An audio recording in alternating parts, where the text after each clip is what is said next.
जागतिक होमिओपॅथी दिन आणि डॉक्टर सॅम्युअल हॅनिमन यांच्या जयंतीनिमित्त बारामती तालुका होमिओपॅथिक डॉक्टर्स असोसिएशनची नवीन कार्यकारिणी जाहीर करण्यात आली। यावेळी 2026 साठी डॉक्टर अमित गोरख भापकर यांच्या अध्यक्षपदी सर्वानुमते निवड करण्यात आली आहे। कार्यक्रमाला बारामतीचे नगराध्यक्ष सचिन सातव, नगरसेवक अमोल कावळे, राष्ट्रवादी वैद्यकीय सेलचे अध्यक्ष डॉक्टर सचिन बालगुडे व इतर मान्यवर उपस्थित होते।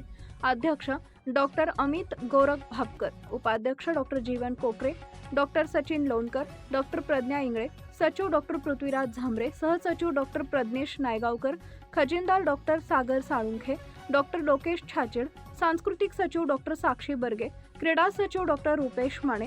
रुग्णसेवा हीच ईश्वर सेवा समजून काम करत असताना या क्षेत्रातील डॉक्टरांच्या समस्या सरकारी दरबारी मांडून त्यांना न्याय देण्याचा प्रयत्न करू, असं निवडीनंतर डॉक्टर अमित भापकर यांनी सांगितलं। अशाच नवनवीन बातम्या पाहण्यासाठी बारामती वार्तापत्र चॅनलला लाईक करा, शेअर करा, सबस्क्राईब करा आणि बेल आयकॉन प्रेस करा।